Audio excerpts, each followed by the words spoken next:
Hello, folks. Welcome back to the Smite North American Challenger Cup Series. My name is F. Joined here by my co-caster, partner in crime, Kret. Today we have Epiphany Gaming and Apex Predators. Apologies for the wait.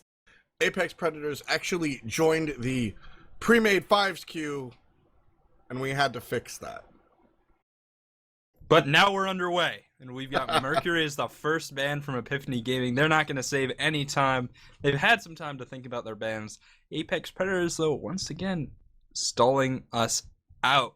We'll be waiting for them to pick, and it's going to be a Nuwa banned away, not wanting to deal with the global presence and the sort of, I don't want to say burst damage, sort of like team-wide damage is what Nuwa does. Exactly.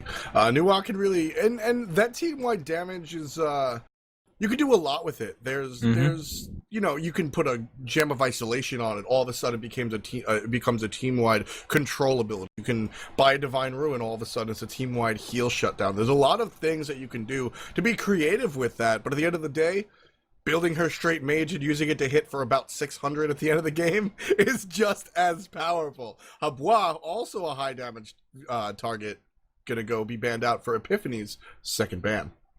Yeah, Nuwa sort of has this interesting situation where think about Ao Kuang, where you fire your Squall, you drop your Tornado, and that's sort of the easy part. But hitting the right ultimate to win that team fight's the hard part. Nuwa's the opposite. Your ult connects, it does its damage. It's the rest of your kit that you got to work with. Loki is going to be banned away, so no super assassin in this game from that character. But Serket will be filling that role, picked up for Epiphany Gaming and probably in the jungle. Yeah, Serket almost only works in the jungle. Yeah. I mean, with the way Deathbane works, I guess you could work out some sort of solo mentality, but at the end of the day, it's really just a jungle, and credit to strong jungle. We saw Laz's go 12-2, if I'm not mistaken, Something with a like slew of assists as well. That is by far first pick, first ban material with an asterisk. If you're talented enough, you can milk Serket for all she's worth, but you definitely need to be able to train yourself to stack 2 poisons, hit both madness, etc. So a lot of upside, but it's player specific. Definitely. Now Geb and Agni picked up for Apex Predators. Geb is one of the 2 big supports, and Agni is the original safe mid laner. But on the other side, we see Yanis, who is the 3rd safe mid laner, with Scylla being the 2nd. And by safe mid laner, I specifically mean that they have an escape ability. A dash, a portal through a wall, and Sentinel able to teleport will all allow these mages to get out of harm's way. And that getting out of harm's way is incredibly powerful and allows you to change your playstyle. For Agni, it's safe range damage that can either, the dash can be used to move further away and kite, or it can be moved to engage, close in, and go for the kill. Athena, the other strong support, and Apollo, one of the best ADCs for Apex Predators. Yeah, I mean, Apollo has so many tools available. Yeah. Giannis, on the other hand, counter is the incorrect word to use, Cred, but it's a great answer to Apollo, and vice versa. We saw Giannis picked up before Apollo, so Apollo's the answer to Giannis in the sense where Giannis will ult from, frankly, wherever the hell he's standing, and he will be able to traverse the map to whatever fight, objective, or both is going on. Apollo can follow suit. A lot of times Giannis shows up and there's just not anything the enemy team can do because they can't bring another body. Apollo fixes that by being able to ult over and really be just as global as Giannis. So 1 global for 2, but the Apollo answer is fantastic, and I really do like it. Counterbans are out. Krat, Monkey, Hunbats, and Rom. So Apex Predators, because of the Serket first pick, knew that there would not be a nemesis from Epiphany Gaming unless it was in an off role such as support, which is really the point where you're just picking nemesis in that role to have a nemesis, and specifically to have the ultimate. So they're able to get Zhang Kui with a low chance of nemesis being picked in response, so no obvious Zhang Kui counter there. Uller and Hercules picked up. We've seen a lot of Hercules today. Uller in the Hunter role can go toe-to-toe with Apollo. He's got a lot of poke options, but you really have to have the player skill. And Epiphany, picking Serket, Uller, and Yanis, and Hercules, those are all actually very hard gods. Yes. They take a high level of play to do well. Apex Predators is going to go for Nemesis, and Nemesis counters Zhang also counters Hercules, because Hercules' thing is I'm tanky and I heal myself, and Nemesis just kind of goes like, all right, I can't touch your healing, but you're not tanky anymore. For 5 seconds, Hercules, his armor is reduced to just wet paper. Little nod to our co-caster Hindu Man, who, if you're a Hindu Man fan in chat, I know our mod Hindu Man is a fan of Hindu Man himself, so you can find him casting the European style of Challenger Cup. Join Crit and Hindu Man tomorrow at about 5 a.m. Eastern Standard Time, which would be 10 a.m. 6 a.m. Eastern Standard So it'll be 6 Eastern Standard Time, which will be 11 for the UK. Tune in for your European flavor as well. You get the best of both worlds. Taking a look at these teams. One last statement about these teams, Craig. Yeah, I love what you said about Epiphany, how individually specific they are. Epiphany's success is going to really land on how good these players are. The draft is confident. Will the gameplay really match the confidence levels? Apex Predator is going to go up against them with some more rounded out picks, but either way, the best team will come out on top. Join us in just a couple of minutes. Cret and I will be calling all the action for Apex Predators versus Epiphany Gaming. Stay tuned for more action.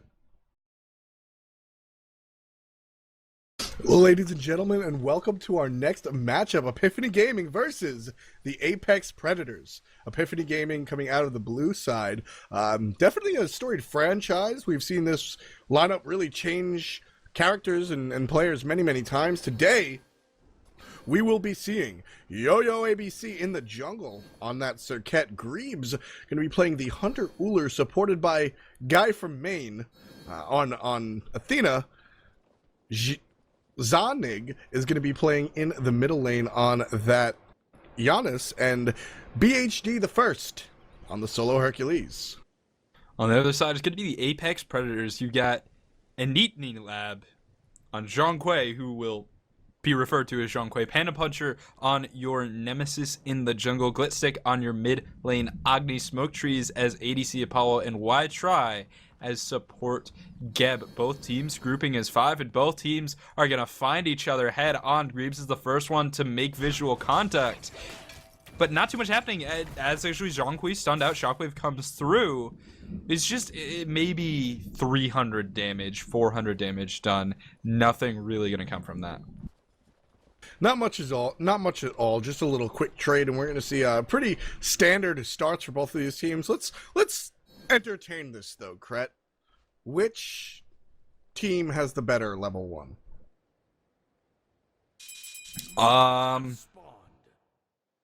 If Herc had a heavy hammer, it would be Epiphany, but he doesn't.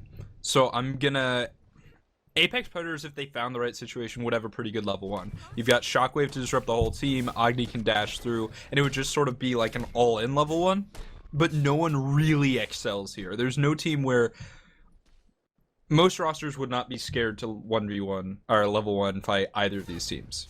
Right. There's really no outstanding stuff. I like Uller at level 1 a lot because of the double abilities. He's got the stun and the arrow, and I'm biased towards Athena, man. I think Athena's just a fantastic taunt coming out basically all the time. I agree with you. Both of these teams are pretty standard. Taking a look at the duo lane, we're going to see Epiphany Gaming pushing up, and quite the opposite in the solo. Apex Predators able to really provide a lot of pressure. Panda Puncher and Zhang Kui really just able to clear this lane quicker than their solo lane counterparts. Yeah, they're going to have the advantage, and it's going to be up to BHD the first on that tiny head Hercules to really give any lane control to Epiphany, but he's taking a lot of damage here, dropping below 200 health. Yo-Yo ABC also in the same position. They're going to try and sustain up, but this lane advantage is going to allow Panda Puncher to rotate into the jungle and invade onto the safe Harpies. In the middle lane, Zanig is in no position to contest as he's getting pushed back. Glitstick knows that he is able to safely do whatever he wants in mid lane right now, and honestly, I was looking for dash clear in that wave. Yo-Yo ABC forced to jump away back to the solo lane. He is completely contained by Apex Predators. I love the pickup from Zhang Kui. Beads, level 1.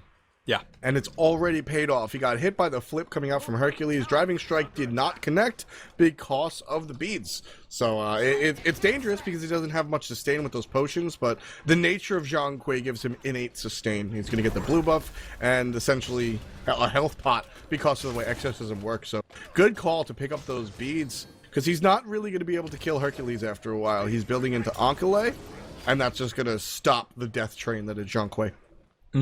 At least for Hercules, it's not going to stop the death train on the rest of the team. But yeah, I mean, Vamp Shroud Boots active is really the other level 1 build. It's what you go when you think you might need your active early on, and against a Hercules, definitely. Against a Poseidon, it's not a bad idea to just grab an early Aegis, or in some other situations as well. So I really like seeing that build in competitive play when it makes sense to have. It's not something that you want to go every game. It's only when you're actually not necessarily planning, but think you might need to use that active early on. Gank on the left-hand side, level 4s against a level 5 Apollo, but his ult isn't too good in a fight. Wytry's going to be interrupted out of his rollout, could be in trouble. Hair of Hours come through, below 100 health, but Serket's going to jump away. Guy from main getting aggressive, he can't find the kill. Yanis is starting to rotate, but he's not going to connect, and now it's actually going to be Panda Puncher engaging. Nice portal out. Guy for main in the front, but he's level 4. Apollo's up in the air, does have a lot of health, and just going to dive down. Yanis in a lot of trouble, F-Dot.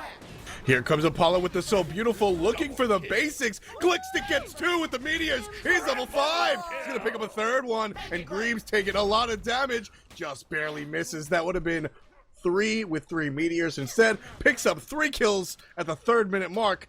3's a charm, and Apex Predators are leading 3-0. That was explosive for the Apex Predators. Epiphany had control of that fight early on. They could have gotten the kill onto Geb, but they didn't quite commit in the right way.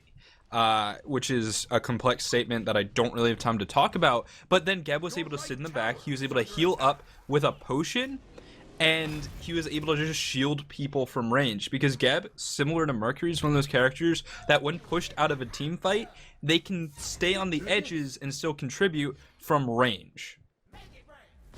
Yeah, it's definitely a great deal to be able to contribute from range, and that's essentially what Glickstick was able to do with those meteors. Pick up 3 kills right away, and Agni is a mage. Getting ahead of the mage can be very frightening. Mages just deal heavy damage, and, well, starting the game off with 3 kills, that's one way to get farmed. Glickstick definitely already making use of that. Just being able to clear safely without being too afraid of Giannis. Yeah, and with Agni's ability to just go aggressive by dashing in and unleashing a torrent of damage could be very strong. But the deciding factor is going to be what Glickstick does with his gold. He's sitting on 2,500 right now.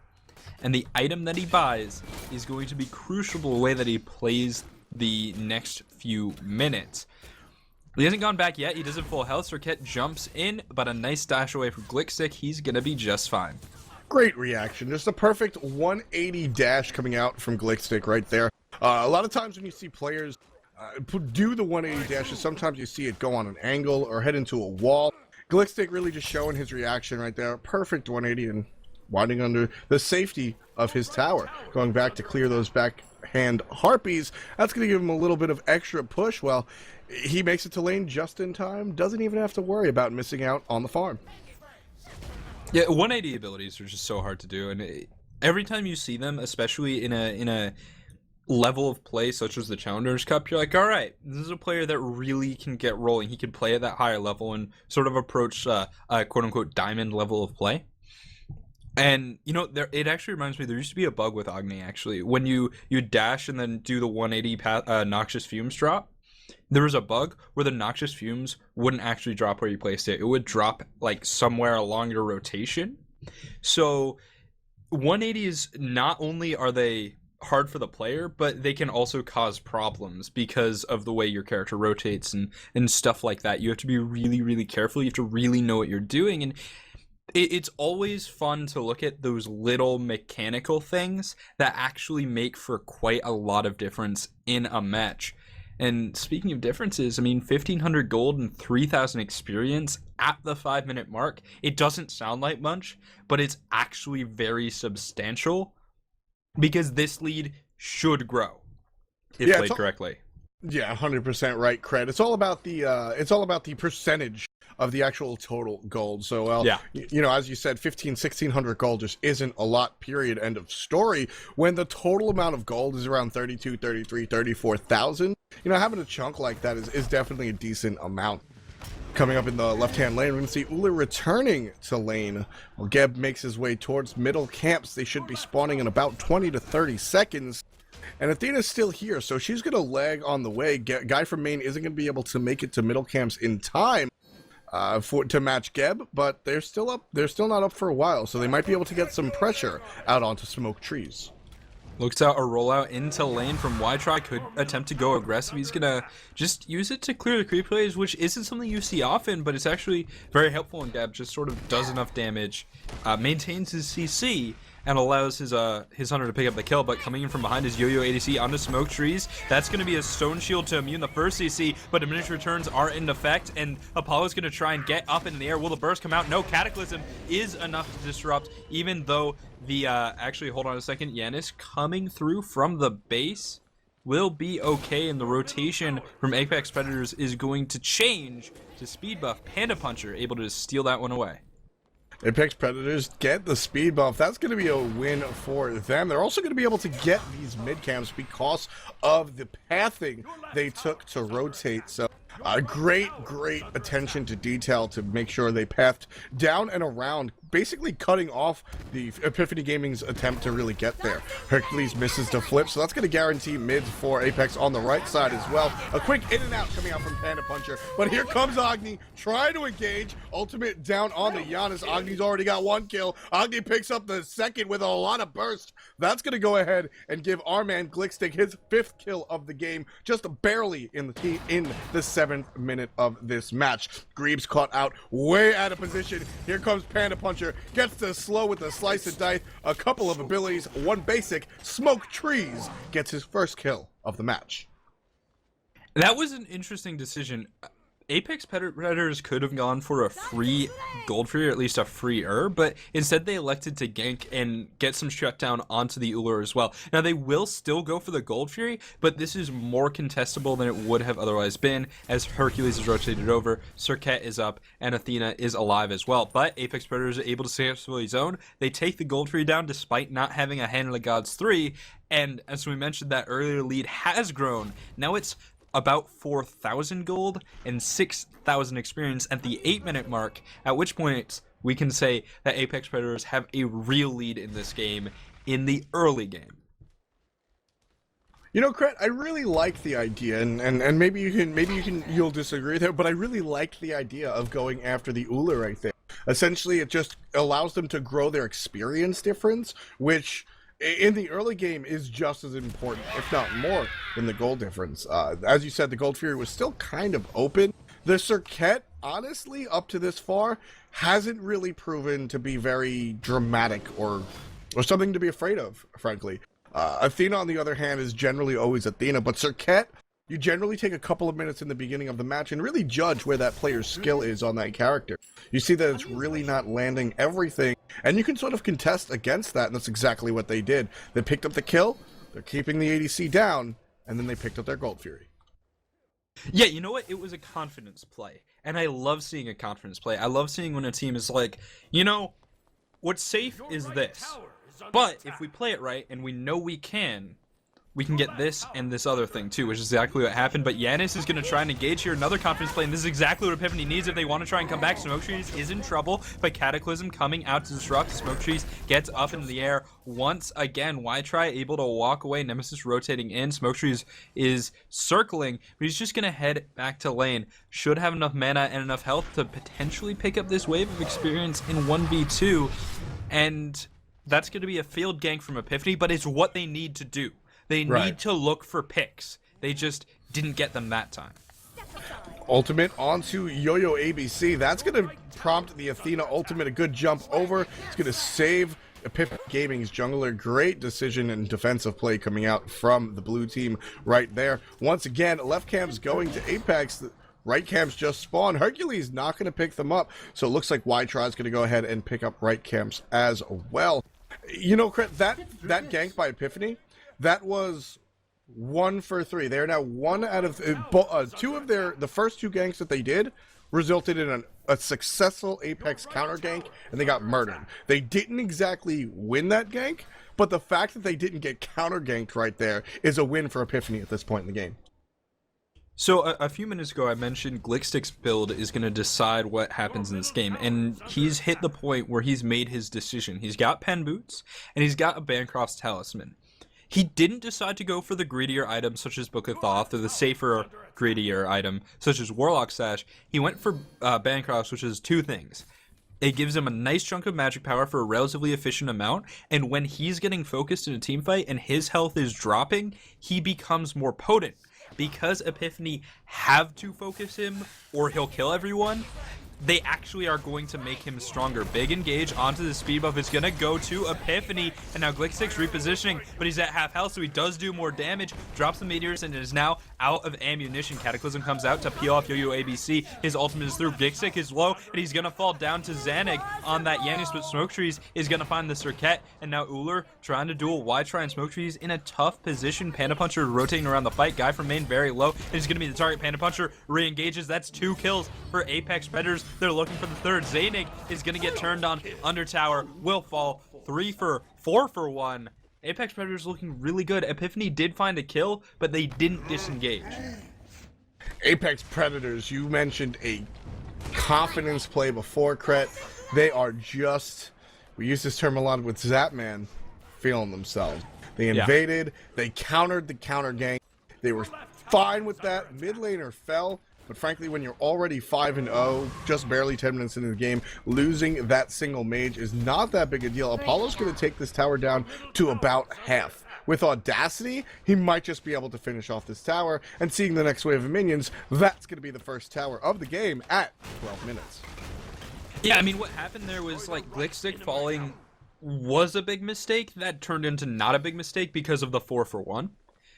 And so I want to say it was like a recovery from Apex. They went in too deep, they made some mistakes, but then they were just able to turn it back and turn it back in their favor. And that's what's so important, that even when you're ahead, you have to make risky plays. That's how you get further ahead, how you close the game out early. If you want to go back to what One Step Ahead was doing in their game, they're playing very risky, but they made it work for them, and Apex is doing just the same thing. And now Epiphany is rapidly approaching the point where they won't be able to contest at all, and it sort of becomes a PvE experience for Apex Predators, where they have to kill the Fire Giant, kill the towers, kill the Phoenixes, and then deal with the ads that are Epiphany gaming. Can you tell I've been playing MMOs in my off time?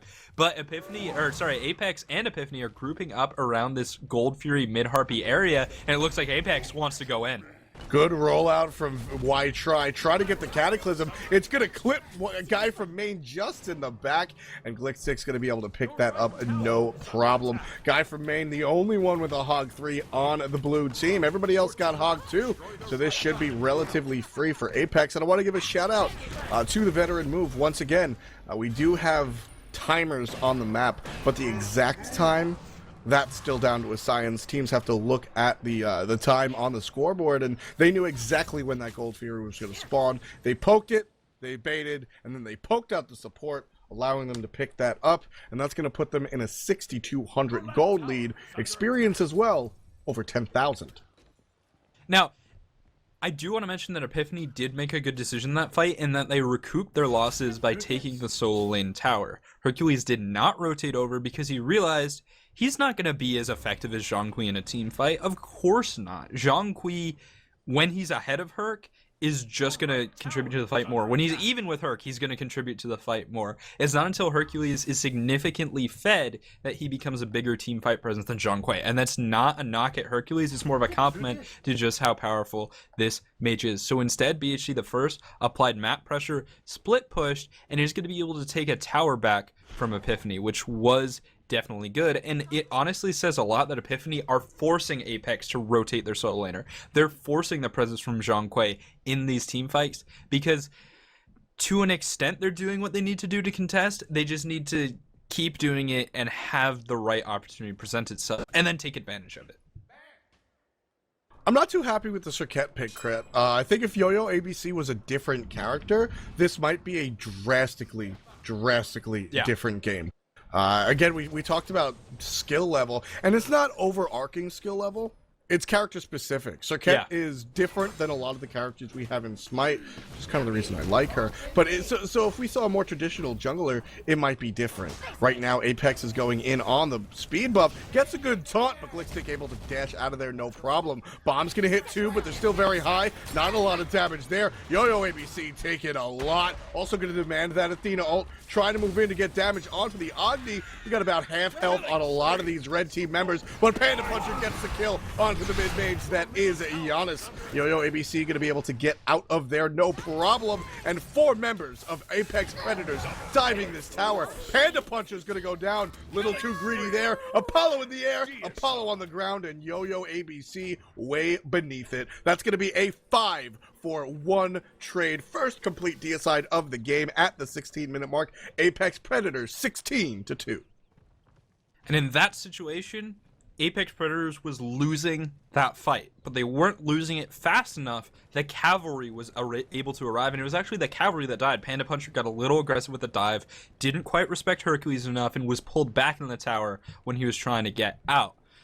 Epiphany there needed to have clearer communication. They needed to focus single targets, because given the amount of damage they have on their team, because of the amount of gold and experience that they have, they can't kill 3 members of Apex. They don't do enough damage in a short enough period of time. They have to kill 1, maybe 1.5, maybe 2.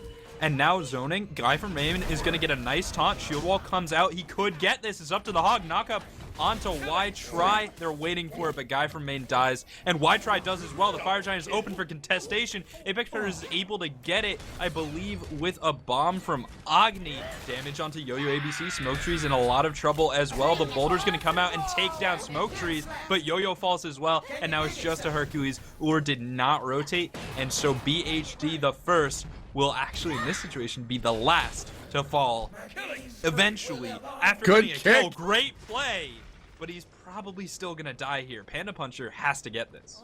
Even if he dies here, Kret, this is a win for Epiphany Gaming. Apex Predator, part of it was just overconfidence, and part of it is something I've been dying to say about Epiphany Gaming this entire time. Their decision-making and a lot of their plays have been largely correct. It's just due to the early lead that Apex Predators picked up that they've been able to just fight without fear of consequence, because there are numbers in this game, and Apex are just too high. Great decision-making coming out from the members of Epiphany Gaming to try and contest that. They got the kill on the support, which is a great choice, and Hercules came out and made that trade. It was an even trade as far as kills are concerned, but Epiphany Gaming basically got the tier 1 tower over there in the lane, killed everyone with the Fire Giant. So despite that, Apex Predators got a little bit of gold. If you take a look at the graph, it's tipping back in Epiphany's favor. Lot of mountain to climb still, Kret, 6,300, but they're making the plays they need to. Yeah, and this was a situation where Epiphany was 7,000 gold behind, 4v5, and they get a 4-for-4 trade. Sorry, a 3-for-4 trade.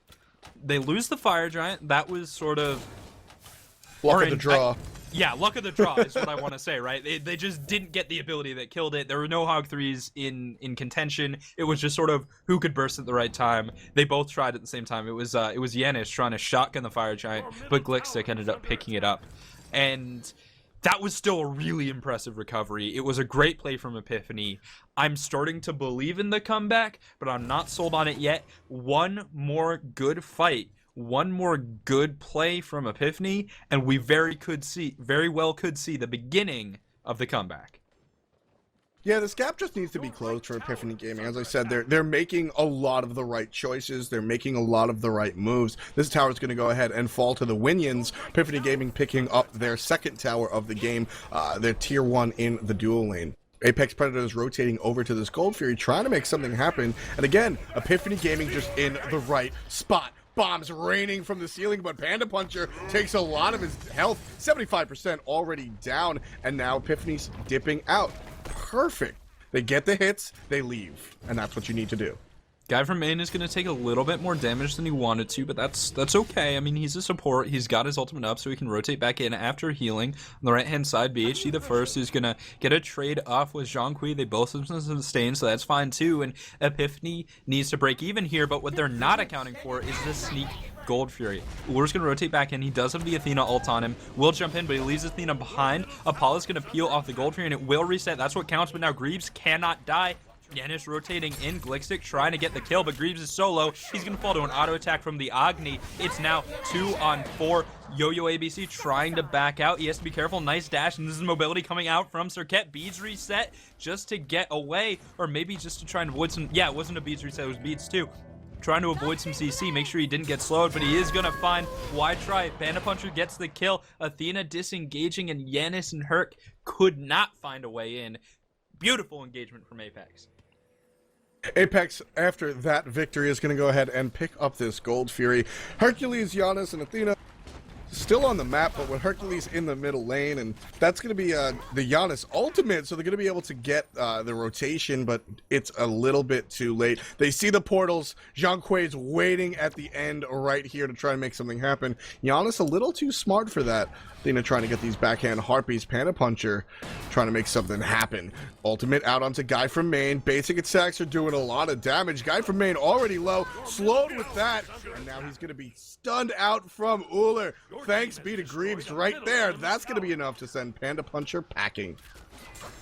Speeda, you are on a roll today, but under the middle tower, it looks like Apex Predator is trying to get that rolling too. It's the boulder coming through, but VHC the first, but he's bursted down by Glickstick, who finds another one. Zanik is going to be in a lot of trouble, and Greaves now getting low under the Phoenix, jumps away, could be alright, but it's Zhang Kui diving so deep with smoke trees, and just Athena remains alive, but she's not a problem. She cannot defend from this push, and now Apex needs to make decisions of what to go for. They're going to go for this middle Phoenix, which I think is the best choice. Minions are here, so Zhang Kui stops tanking it. Good choices. We're seeing a lot of very good small decisions, the smaller things coming out from Apex Predators, making sure to have the right people tanking the objectives in the right positions, trading it off at the right time. You know, when you have everybody low like that, an inexperienced team will not go for the Tower Phoenix objective because of the aggro and how it has to be swapped. But when you understand each other, and you understand the calls and what you have to do, that becomes a very easy objective to kill, even when everybody is at 25% HP. Right, and now there's natural map pressure coming in from the fire minions, and it looks like Apex had their eyes set on the fire giant. Epiphany has Guy from Main there. He's got his dash charged up, but he can't get caught here, and he could be in trouble. Zhang Kui coming through. His ward will be taken down, it looks like. And now just trying to set up a perimeter are Apex Predators. Ullr in the left-hand lane, he kind of has to be here unless Epiphany is just going to try and go for the steal, where you send one, maybe two people in, you hope for the best, and I would like to see that, but engaged on the left-hand side. Yo-Yo ABC in trouble. Zanig is going to try and reposition, dash away from Serket, coming through, tries to get the defender of Olympus hit, but will not connect with it, and now trying to get back to her base. Why try going for BHD? Guy from Main taking some damage, but this is the front line. Zhang Kui is not in this engagement. Ullr is split pushing an Epiphany. I think they came out on top. They just can't lose the fire giant here. I love this decision from Ullr to just pain train down the lane. The fire giant is going to go to Apex unless Athena can pull something fancy out of her sleeve. With no ultimate, she's not really able to get there. So Epiphany's just going to relinquish this fire giant to the blue team, which is not the worst decision if they get this Phoenix and play defensively, but Glickstick is already back. Phoenix at about 50% HP, 40% HP, 25. Greaves is going for the kill. He's trying to get this Phoenix at all costs, will most likely trade his life for it. Phoenix goes down. That's the one on the opposite side of the fire giant. Good 180 axe, trying to get out, but there's two members here. Glickstick gets it with the basic, and over on the right-hand side and right lane being sieged with that fire buff. Smoke trees getting pushed away. Good damage out from Giannis. Smoke trees in the air. Yeah, Smoke Trees is going to try and get the kill onto Yanis, who I believe Comet blinks, but he's not able to get through the wall just by a second. Smoke Trees gets the second kill with an auto attack. Lucky crit there or something just like that. BHD in a lot of trouble. Guy from Main now taking damage. The last defender of the base in this group from Apex they're going to go for the Titan. They have fire minions here, and they should have the damage, but they need to clear out these minions, or no, looks like they can just take the Titan to the end. The fire minions get it down, and it looks like the map pressure will allow Apex to get the win at the 24-minute and 36-second mark. Fantastic play coming out from Apex Predators. Really ran this game from sun up to sundown. Absolutely. no problems in dealing with Epiphany. And Epiphany were doing all the right things. And I think that's important to stress. We talked about it briefly during the match, but right now, I mean, it just, they did outstanding work doing all the right moves. But as we said before, numbers are numbers. Red team finished out by 12,000, over 12,000 gold in the lead. And that's going to alter a lot of the stats and the way you approach fights. Epiphany Gaming really approached each fight the way they should if they were even or slightly behind. But when you're at that big of a deficit, Kret, you have to alter your game plan just a little bit. Yeah, and what it came down to was they just lost too much in the early game. They were too far behind because of Apex Predators playing it really well. They controlled Epiphany. They penned them in the early game. They denied farm to the jungler. They had a big fight on the left-hand side where Glickstick picked up 3 kills, and that set the tone for the rest of the game. If that didn't happen, this, of course, would have been very different. I think Epiphany would have been able to contest much more in the mid and late game stage of the game. I do want to give a special shout-out to Greaves. Great push at the end, taking that Phoenix, and all I have to say is Greaves, boys. We'll be back with our next match in a few minutes. Has not yet been determined. This was one of the first games to finish, so we'll be back in a bit with our next match. Stay tuned for the round of 8.